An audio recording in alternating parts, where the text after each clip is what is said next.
We literally need it to survive. But it's one of the least talked about subjects, at least that I've seen.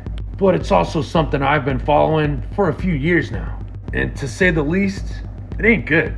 What am I talking about? Water. Now I know if you're anything like myself, you know there's a bunch of different avenues I could go talking about water. And we'll get there, I'm not gonna lie to you. This is gonna take a couple videos. So we're gonna start with the basics and some strange things that are going on. You ready?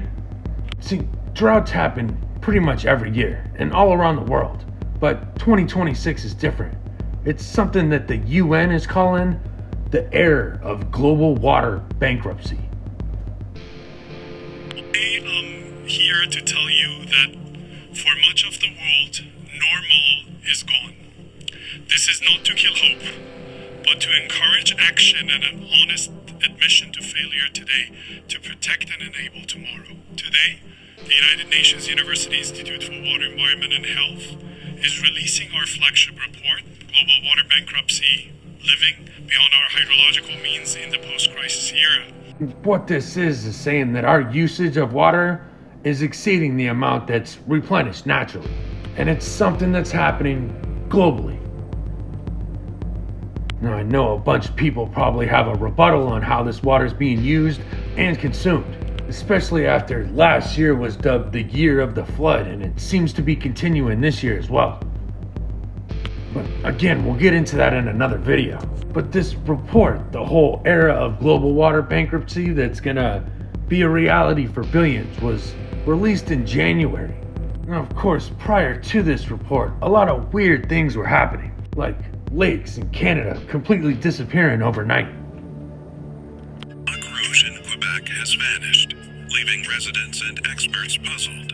This small lake, once a vital resource for the Cree First Nation, drained almost overnight in spring 2025. And then there's Lake Mead that mysteriously started disappearing a few years ago, came back a little bit, and then this year it's supposed to be a record low, and might even disappear completely. A new dire prediction. Lake Mead will hit its all-time low in 2 years. That's according to projections just released by federal authorities.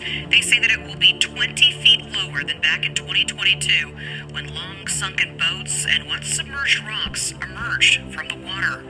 And it's the same scenario for the Great Salt Lake, as well as Lake Powell and the entirety of the Colorado River. The U.S. Bureau of Reclamation is now warning that Lake Powell may reach dangerously low levels, and the dam could even stop producing power just within the next 18 months. The Colorado River is one of the most controlled rivers on Earth. For more than a century, it has been engineered, redirected, divided, measured, and promised to millions of people across the American Southwest. Massive dams were built to tame it. And then, of course, there's Texas, who as of right now is considered to be in a water crisis.